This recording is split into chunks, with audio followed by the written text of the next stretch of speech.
Hello student, welcome in my class. Student, आज की class में हम बीएससी फर्स्ट सेमेस्टर के मैथमेटिक्स का एक इम्पोर्टेंट क्वेश्चन हल करने जा रहे हैं। यहाँ हमने प्रश्न लिख दिया है। इस प्रश्न में यह जो प्रश्न है यह सम्मिश्र संख्याओं पर आधारित प्रश्न है। इस प्रश्न में दिए गए समीकरण की लेफ्ट हैंड साइड को राइट हैंड साइड के इक्वल प्रूफ करना है हमें। तो चलो स्टार्ट करते हैं। सबसे पहले हम इस प्रश्न में आई हुई इस सम्मिश्र संख्या को इसके ध्रुवीय रूप में परिवर्तित कर देंगे। इस कॉम्प्लेक्स नंबर को हम इसके पोलर फॉर्म में कन्वर्ट कर देंगे और इसके लिए हम इस सम्मिश्र संख्या को r bracket of cos theta plus iota sine theta के इक्वल लिख देते हैं और इसे समीकरण 1 देंगे हम। अब हम इस समीकरण के दोनों पक्षों के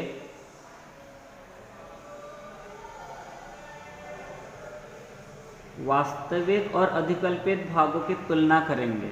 उपरोक्त समीकरण के दोनों पक्षों के वास्तविक एवं अधिकल्पित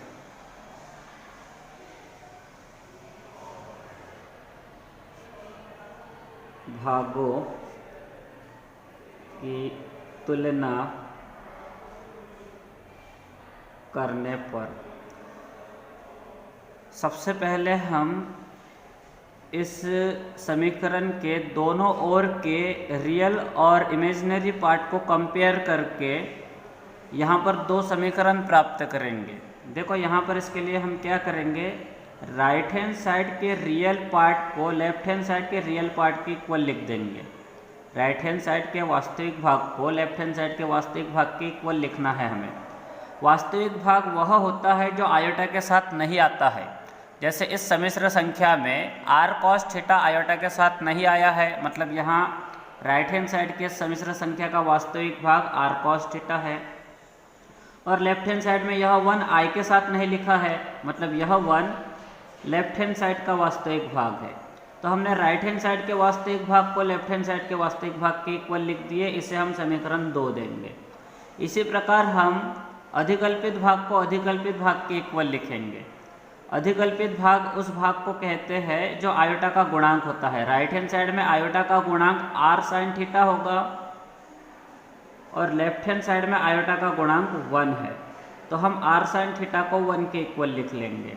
इस प्रकार हमने इस समीकरण के दोनों पक्षों में लिखी गई सम्मिश्र संख्याओं के वास्तविक और अधिकल्पित भागों को इक्वल लिख दिया। क्योंकि दो सम्मिश्र संख्या यदि इक्वल है तो उसके रियल पार्ट और इमेजिनरी पार्ट भी आपस में इक्वल होते हैं। तो हमने दोनों कॉम्प्लेक्स नंबर्स के रियल और इमेजिनरी पार्ट को इक्वल लिख दिया। अब इन दोनों इक्वेशन को हल करके हम r और थीटा के मान ज्ञात कर लेंगे। इसके लिए हम यहाँ लिख देते हैं समीकरण 2 व 3 का वर्ग करके जोड़ने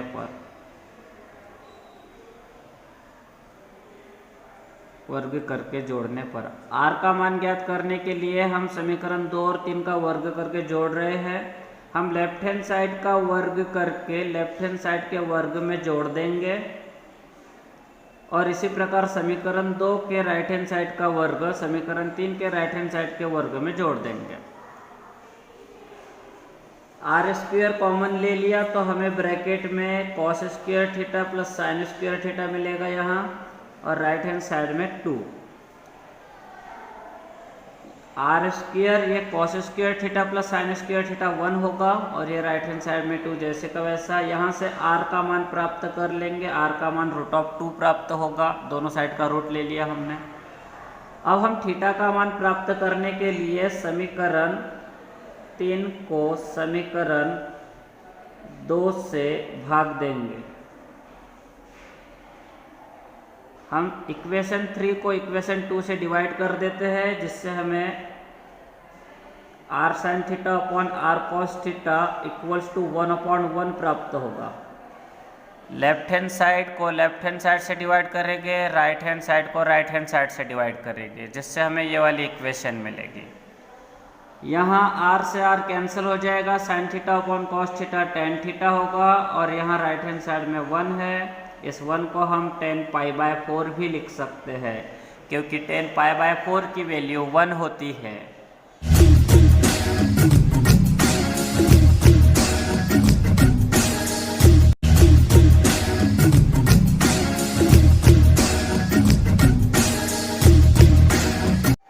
इसके बाद जब इस स्टेप को हम आगे बढ़ाएंगे तो हमें टेन थीटा इक्वल्स टू 10π/4 प्राप्त होगा।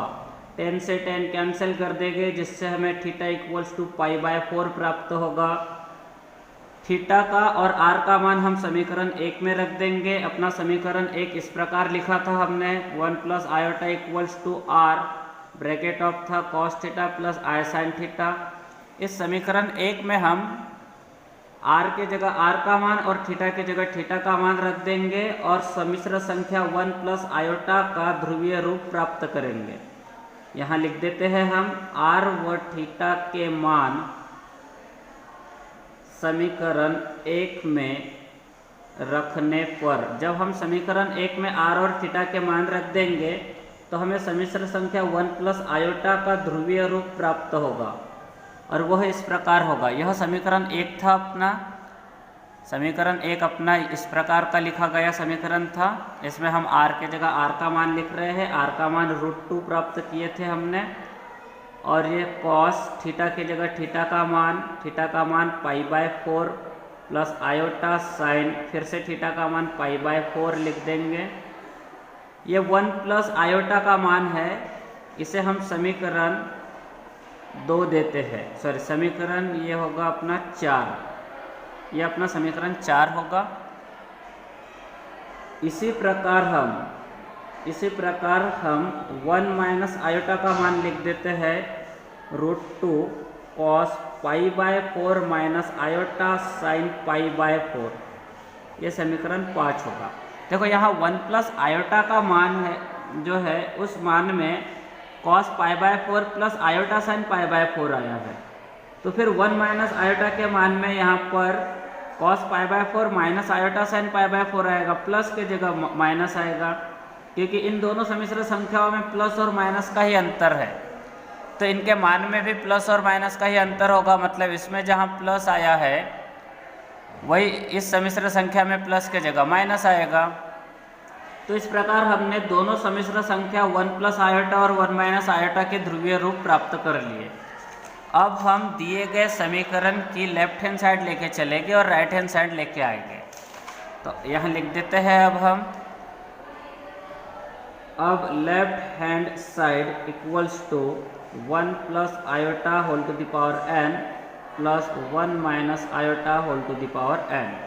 यहाँ 1 प्लस आयोटा की जगह 1 प्लस आयोटा का ये मान लिख देंगे हम, √2 bracket of cos π/4 plus iota sine π/4 और whole to the power n लिख दिए। फिर प्लस यहाँ 1 माइनस आयोटा का मान लिख देते हैं, 1 माइनस आयोटा का मान है √2 bracket of cos π/4 plus iota sine π/4 whole to the power n। अब इसे आगे हल करते हैं हम। ये जो पावर है n, यह पावर √2 की भी पावर है और इस ब्रैकेट की भी पावर है, तो इस घात n को हम √2 की भी घात लिख देंगे, √2 की घात n, और साथ में इस ब्रैकेट की भी घात n लिख देंगे हम, cos π/4 plus iota sine π/4 whole to the power n। इसी प्रकार यहाँ पर भी लिखेंगे। अच्छा, यहाँ पर देखो, यहाँ माइनस होगा क्योंकि 1 माइनस आयोटा के मान में यहाँ पर माइनस था, तो यहाँ माइनस लिखना पड़ेगा हमें।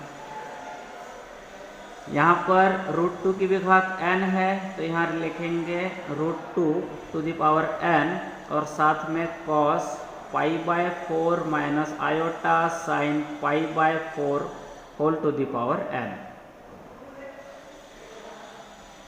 √2 टू द पावर n इस पद में भी है और √2 की घात n इस पद में भी है। दोनों पद में √2 की घात n है, उसे हम कॉमन ले लेते हैं। √2 की घात n कॉमन ले लिया।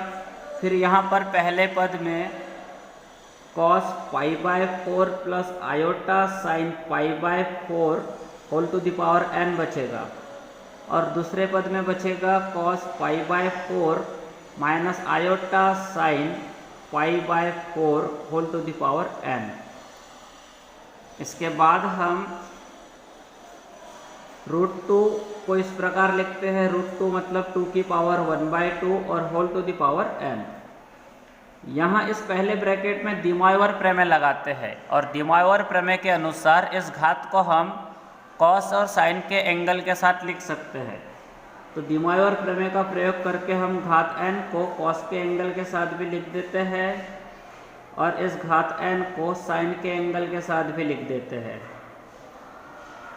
इसी प्रकार यहाँ पर भी दिमायोवर प्रमेय लगाते हैं, घात n को हम कॉस के एंगल के साथ भी लिख देते हैं और घात n को साइन के एंगल के साथ भी लिख देते हैं।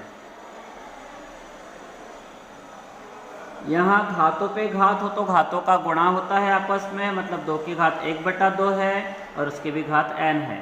तो 1/2 का जब n के साथ गुना करेंगे तो हमें 2 की घात n/2 मिलेगा।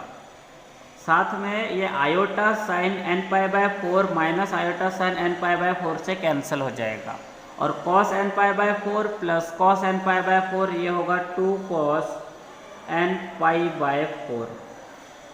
यहाँ 2 की घात n/2 का गुणा 2 से कर देंगे, आधार समान होने पर गुना करते समय घातों का योग हो जाता है। तो यहाँ पर 2 की टोटल घात हो जाएगी n/2 प्लस 1 और साथ में ये cos nπ/4 जैसे का वैसा लिख देंगे हम, और यही राइट हैंड साइड है। इस प्रकार हम दिए गए समीकरण के लेफ्ट हैंड साइड लेके चले और राइट हैंड साइड लेके आए। तो प्रश्न में हमें जो प्रूफ करना था वह सिद्ध हो चुका है, left hand side equal to right hand side मिल चुकी है। इस प्रकार हमें सम्मिश्र संख्याओं पर आधारित ऐसे प्रश्नों को हल करना होता है। दिमायोवर प्रमेय का प्रयोग भी करना होता है ऐसे प्रश्नों में, और दिमायोवर प्रमेय के प्रयोग से ऐसे प्रश्नों को हल करके हम आसानी से सिद्ध कर सकते हैं जो हमें सिद्ध करने के लिए कहा गया था। इसके बाद अगली क्लास में देखते हैं। आज के लिए इतना ही।